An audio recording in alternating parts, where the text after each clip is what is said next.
Salut les loulous, je suis Zelmic, bienvenue dans mon monde. J'ai toujours aussi chaud, je viens de tourner le Gold... Bref, je viens de le tourner. Et là on va s'attaquer maintenant à une autre collection qui vient de démarrer. C'est la collection Star Wars, l'encyclopédie. Bon, je suis désolé, j'ai déjà tout enlevé, parce qu'en fait j'ai lu l'encyclopédie, le numéro 1, pour pouvoir savoir de quoi ça traite, et qu'on puisse en discuter ensemble. Ce que je vous propose dans un premier temps, comme d'habitude pour les numéros 1, on va aller jeter un œil dans le fascicule, on va jeter un œil dans les offres, on va jeter un œil dans les cadeaux, on va essayer de ne pas oublier de récupérer son œil, et on enchaîne. Alors, dans ce numéro 1, donc on va retrouver ici la collection définitive. Définitive, ouais. De la plus grande saga galactique de tous les temps. Star Wars, une encyclopédie galactique. Alors par contre, là on est dans du Altaïa. C'est une nouvelle collection de chez Altaïa. Et le souci, comme bien souvent avec Altaïa, c'est que j'ai été infichu de trouver le nombre d'exemplaires qu'il va y avoir dans cette collection. Si je regarde ici les tranches des bouquins, on en arrive au numéro 90. Ça voudrait peut-être dire qu'il y a 90 numéros dans cette collection. Si ça se trouve, ça peut être une collection qui va rajouter des numéros en fonction de son succès. Bon, toujours est-il que la collection, une fois positionnée comme ça dans une bibliothèque avec Star Wars, encyclopédie, tout ça, ça a de la gueule. Franchement, c'est super sympa. C'est vraiment joli. Donc c'est des numéros qui sont classés par thème et donc par couleur, sur lequel on va venir traiter les personnages et les espèces, les armes et les technologies, l'Atlas galactique, donc là on va parler surtout des planètes, le véhicule et les vaisseaux, l'histoire et les événements, les droïdes. Donc voilà pour les thèmes. Et après on va retrouver ici comme d'habitude les cadeaux. Le premier cadeau ça va être des superbes affiches de McCary. Elles sont vraiment superbes. Bon c'est des reproductions, attendez-vous pas quelque chose d'original. Mais c'est du 39x28 donc c'est déjà du beau morceau. C'est vraiment sympa. Ça le premier cadeau, vraiment top. Deuxième cadeau, bon ils disent une tasse, pour moi c'est un mug. Avec ici le First Order avec le Sith Trooper, qui est vraiment sympa. Troisième cadeau, 2 serre-livres Stormtrooper. Ça c'est vraiment top. 2 serre-livres comme ça, c'est vraiment sympa. Et en offre premium pour les abonnés, pour seulement 40 centimes en plus par numéro. Vous avez le droit à une enceinte chasseur TIE. Et franchement, cette enceinte, elle me fait de l'œil. Elle est vraiment sympathique. Vraiment sympathique cette enceinte. Ah ouais, pour 40 centimes de plus, et c'est livré avec le 20e colis, donc autant vous dire que ça va pas être pour tout de suite, Donc ça c'est pour le premier. Hop. Dans les documents ici, donc on va retrouver forcément l'enceinte Bluetooth, pour l'offre premium, donc 40 centimes de plus par numéro, donc on le retrouve ici, hein, donc c'est une enceinte Bluetooth, avec l'envoi numéro 20. Ok. On retrouve ici encore un autre cadeau, donc c'est les 2 fameux serre-livres qui apparaissent ici. Ah, et là il y a une info intéressante, c'est que ces 2 fameux serre-livres, vous les avez que si vous passez par un paiement automatique. Sinon vous ne les aurez pas. Dimension 13 x 10 x 18, ouais c'est bien, c'est sympa. Ça doit être assez léger par contre. Ah quoique, la base a quand même l'air d'être assez épais, j'espère qu'elle est lestée. Parce que bon, pour tenir des livres, il vaut mieux avoir quand même une base assez lourde. Ça m'a l'air sympa aussi. Ensuite ici, hop, on va retrouver les offres. Donc le numéro 2, ça va traiter le Faucon Millennium. Donc on va partir sur les vaisseaux. Qui va être à 5 €. Et le numéro 3 gratuit si vous vous abonnez également. Numéro 3, c'est sur les troupes impériales. Ok. Donc là on rabâche, hop, ici les cadeaux et tout ça et tout ça et tout ça. Ok. Donc les serre-livres. Alors on les a pas en même temps. On a le premier serre-livre dans l'envoi 16 et le deuxième dans l'envoi 18. Ok, donc 2 mois plus tard. Ok. Commandé recevez chez vous, ah bah on est reparti là-dessus, et ça recommence. Ok.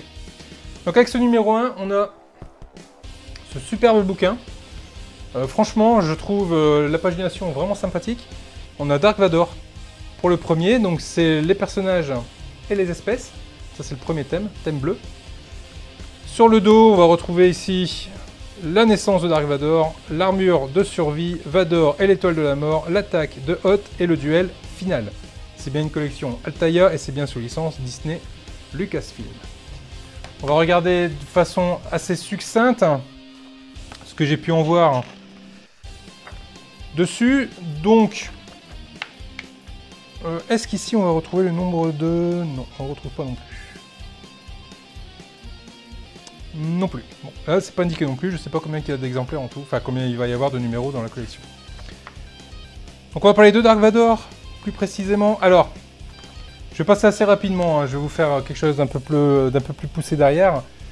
À savoir que ce bouquin, on va retrouver de la naissance de Vador, donc ça va traiter de l'épisode 1 jusqu'à l'épisode 9, en prenant également les spin-offs. Donc on va retrouver du Rogue One, on va retrouver également du spin-off qui fait partie de Légende et qui font notamment partie des séries animées.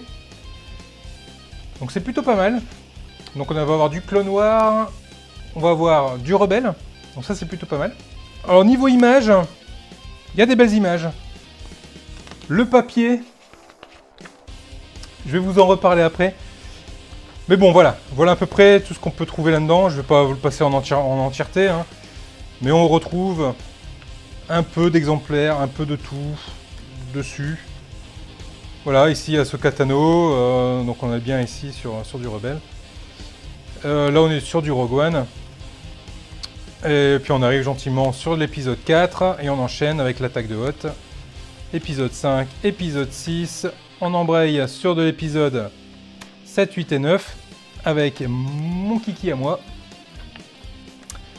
Donc voilà. Alors, je l'ai lu en toute modestie. Bon, faut dire aussi que je suis un peu fan hein, de Star Wars, comme vous avez pu vous en rendre compte. En toute modestie, j'ai pas appris grand chose. J'ai même envie de dire que j'ai rien appris. Ça reprend absolument tout de Dark Vador, de l'épisode 1 à l'épisode 9. Si vous avez vu tous les films, vous avez quasiment vu, compris déjà tout ce qu'il peut y avoir là-dedans. Alors, on va faire quelque chose, on va partir des points positifs et on va traiter de points négatifs. On va commencer par les points positifs. La pagination est top. La mise en page, franchement, c'est richement illustré. Il y a pas mal de photos. Par contre, non, on va pas traiter les points négatifs tout de suite. Donc il y a pas mal de photos, c'est richement illustré. Si vous connaissez pas plus que ça l'univers Star Wars, que c'est quelque chose qui vous intéresse, mais que vous vous êtes jamais vraiment plongé dedans, ce bouquin est fait pour vous. Là-dessus, vous allez vraiment comprendre de A à Z la vie de Dark Vador, de sa conception, de sa naissance, à son décès. Désolé pour ceux qui n'ont pas vu le film, là je viens de faire un énorme spoil. Bref, autant pour moi. Donc ça franchement, ça va vraiment s'adresser, pas aux fans puristes à mort comme je peux l'être, ça va vraiment s'adresser aux fans, mais pas les fans hardcore. Sur les points négatifs, toutes les images qu'il y a là-dedans, je les ai toutes croisées un jour dans un autre bouquin, parce que j'en ai 2-3 des bouquins qui traînent chez moi. Et je les ai toutes déjà croisées, donc aucune image inédite. Altaïa là-dessus sur cette encyclopédie n'a pas réussi à trouver d'image inédite, du moins sur ce numéro 1, j'ai pas encore vu les autres. Mais j'ai aucune image inédite, je les connais toutes. Deuxième point négatif, ça m'embête un peu plus. Ceci dit, c'est peut-être pas non plus l'axe que veut prendre cette encyclopédie, mais on n'a pas d'image de derrière le miroir, on n'a pas d'image de coulisses du film, on n'a pas d'anecdote sur le film. Ça c'est un peu dommage. Ceci dit, c'est pas la direction que prend cette encyclopédie. Là, on part vraiment sur l'histoire de Dark Vador, de A à Z, du numéro 1 au numéro 9. Donc ok, là-dessus, je peux comprendre. Autre point négatif, la qualité du papier. Franchement, le papier, j'adore les livres. C'est quelque chose que j'aime lire, j'adore toucher le papier. J'aime bien quand c'est lisse, quand c'est brillant, quand il y a du papier de qualité. Là, franchement, ça sent le papier recyclé. Et quand je dis ça sent, ça pue, mais j'ai pas d'autre mot, mais le papier pue. C'est bête à dire. Si je devais mettre l'odeur du papier sur une échelle, ça se situerait entre l'odeur du cul de mon chat, et je peux vous dire, il sent pas bon du cul, et l'odeur de... Ah, excusez-moi, c'est venu tout seul. Dan Mépé. Super, classe, nickel. Alors, mettre un P dans une de mes vidéos, hop, ça c'est fait. Je suis désolé, mais là, franchement, l'odeur qui se dégage de ce livre, franchement, c'est vraiment désagréable. Rien qu'à brasser les pages, ça me revient dans le nez. Alors, je sais pas si à la longue, ça va finir par partir, mais moi, ça me gêne. Hein. Pour un livre, on aime bien le lire, on aime bien l'ouvrir, on aime bien toucher les pages, on aime bien l'avoir entre les mains. C'est tout l'intérêt d'un livre, d'ailleurs. Hein. Sinon, on part sur quelque chose de numérique. Hein. On aime bien l'avoir. Là, le souci, c'est que au toucher, le papier, je le trouve pas très agréable. Au toucher, alors à l'odeur, je vous en parle même pas. Bref. Si vous avez pris le numéro 1 et que vous l'avez regardé, si vous l'avez lu, dites-moi dans les commentaires si vous avez le même ressenti que moi là-dessus. Pour résumer, cette collection, moi je l'adresserai notamment aux fans de Star Wars, mais pas des fans hardcore, parce qu'ils risquent de pas apprendre grand-chose dans cette collection. À mon avis, ils vont connaître à peu près tout ce qu'il y a là-dedans, donc c'est pas franchement intéressant. Donc je le conseille vraiment aux fans de la première heure de Star Wars, ceux qui découvrent Star Wars et qui ont envie d'en connaître un peu plus, et qui n'ont pas non plus une montagne de livres chez eux, et ne sont pas déjà plongés dedans depuis des années et des années. Donc voilà, c'est plus pour ça. Je le conseille pas non plus aux gens qui aiment bien avoir le revers du miroir, ceux qui aiment bien connaître un peu les coulisses du film. Oubliez, c'est pas non plus la direction que prend cette encyclopédie. Donc voilà mon avis sur cette collection, qui peut être franchement intéressante. Si vous connaissez pas plus l'univers de Star Wars, prenez le premier numéro, prenez les suivants, ou prenez-les tous hein, si c'est quelque chose qui vous intéresse. Franchement, c'est de la bonne qualité. C'est de la bonne qualité. Voilà les loups, je suis en eau totale. Il doit faire au moins 42 degrés ici dans le studio. En plus, j'ai les projecteurs qui me tapent dessus, là, j'en peux plus. Donc, les loulous, je vais vous laisser là-dessus. Je vais aller me prendre une douche. Je vais retirer mon maillot qui me colle. Et je vous dis à très vite pour la suite. Si la vidéo vous a plu, un petit pouce bleu également. Abonnez-vous si ce n'est pas déjà fait. Je sais, je me répète, c'est hyper chiant. Mais si je le fais pas, vous le faites pas. Donc, abonnez-vous, parlez de moi autour de vous, partagez cette vidéo. Merci aux contributeurs, merci à ceux qui vont sur Tipeee, à ceux qui vont sur Utip. Merci à ceux qui me font des cadeaux, ça j'adore. Franchement, vous me gâtez, c'est un truc de dingue. J'ai une communauté de ouf. Vous faites partie de cette communauté de ouf si vous regardez cette vidéo. Bienvenue à vous. Je vous fais des gros bisous, je vous dis à très vite pour la suite. Je vous laisse avec les contributeurs de la chaîne. Ciao les loulous!